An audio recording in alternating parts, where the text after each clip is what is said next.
By 1942, although its real name was unknown, the mysterious Soviet weapon was already famous all over the Eastern Front and beyond.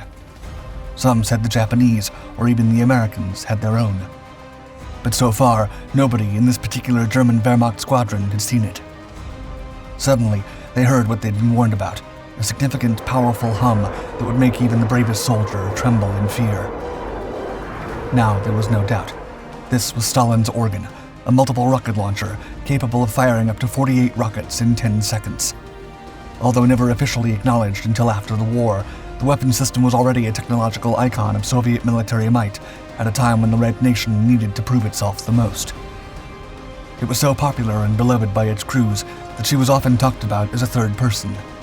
She even had a name, Katyusha.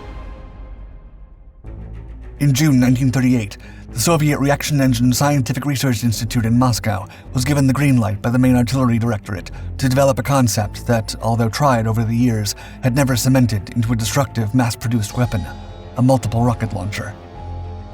With the RS-132 aircraft rocket in mind, a Russian team built prototype launchers, firing them transversely, and when proven unstable, the launch rails were instead mounted longitudinally.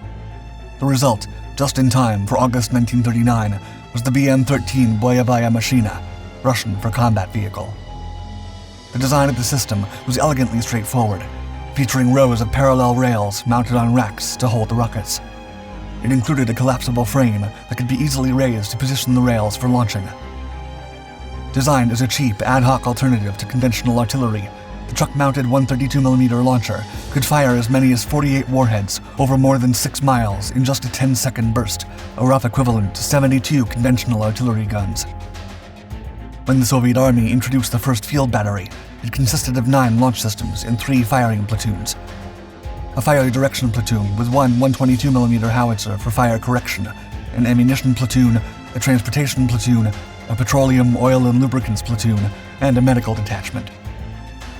For training, the team was headed by Captain Ivan A. Flerov and 2 civilian advisors to train the crews, A.I. Popov, an engineer of the launch platform, and D.A. Shitov, one of the developers of the M13 round.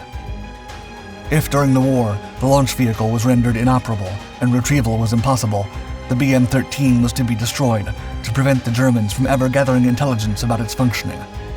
In such cases, the battery commanders were responsible with their lives for disposing of the BM-13. Soon, the trainees would get to use this weapon in battle, in the biggest challenge in their near 20-year-old history. When the Third Reich began its invasion of the Soviet Union in the summer of 1941 in Operation Barbarossa, the fighting at Orsha saw the first battlefield use of the Red Army's newest experimental weapon. At an Orsha railroad station, the new weapon system unleashed its firepower, destroying several trains and causing significant German casualties. The use of this weapon continued to grow within the early stages of the war, although its specs were to remain a secret at all costs. Only specially cleared NKVD state police units were even permitted to operate them. While the firepower volume was impressive, in the beginning, it took the BM-13's first commanders some time to get used to their new weapon. The massive system was often far from accurate, especially compared to other howitzers. It was also incredibly difficult to reload the empty trails following an operation, taking up to an hour to fill an entire vehicle.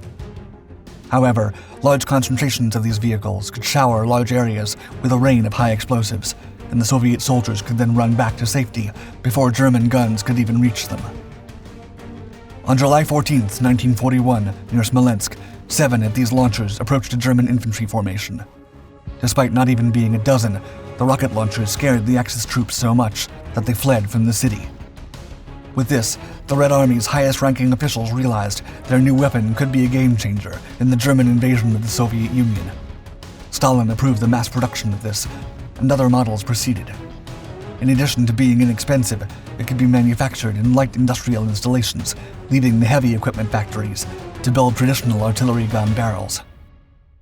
In the beginning stages of the German invasion of the Soviet Union, wherever they went, the Nazis left behind a trail of shattered machinery, and they were very confident they'd conquer the elusive nation before the winter. But the Soviets were not ready to give up, and with might, weapons, mass numbers of soldiers, and of course with their Katyushas, German soldiers were now instead fleeing in terror from a weapon their enemies weren't supposed to be capable of inventing. In a matter of months, detachments of 4 mobile launchers began to pop up in battles all over the Eastern Front. Soon, everyone who fought on the Eastern Front came to know the distinctive whining of the Soviet Katyusha rocket, and because of this sound, now also an asset of psychological warfare, the Wehrmacht nicknamed the weapon Stalin's organ. Back in the Soviet trenches, the weapon was becoming an adored icon. Because the original BM-13 launchers were manufactured at the Voronezh Komintern plant, every rocket launcher had a large K stamp on the side. Thus, it was a common joke amongst troops that the letters stood for Katyusha, or Katie, a popular folk ballad about a woman who was separated from her loved one during wartime. The name would catch on for decades. Not surprisingly, the success of the original Katyusha rockets prompted an array of spin-offs. Similar launchers were fitted onto trucks, jeeps, towed trailers, tractors, armed vehicles, and even small naval vessels and T-40 tanks. These were sometimes fed with heavier 300mm rockets. Later in the war, Lend-Lease tanks that the Soviet specialists did not think were fit for warfare were used as mounting platforms. The United States-Soviet alliance even led to a rocket launcher using US-made Studebaker 2.5-ton trucks. According to lore, the Soviets adored their American trucks for their ruggedness, reliability, and all-wheel drive, and believed they were superior to smaller Soviet trucks. The iconic rocket that first rolled into battle in the summer of 1941 remained serving the Soviet Union by the time of the Red Army's final assault on Berlin in the spring of 1945, when Katyushas were used to bomb the remaining German defense positions. By the end of the war, nearly 520 batteries remained in the field. But this would not be the end of the Katyusha. The technology remained classified well into Russia's war with Germany. While Stalin's organ was initially a stopgap alternative, the overall concept and design of the Katyusha were so successful that the Red Army continued to refine the idea at the beginning of the Cold War. One such variant, introduced in the 1950s and 60s, was the BM-21 Grad, or Hail, capable of firing up to 40 warheads in less than 20 seconds. Additionally, newer technology allowed for the deployment of high-explosive fragmentation rounds, anti-tank warheads, smoke bombs, cluster munitions, and even landmines, depending on the situation.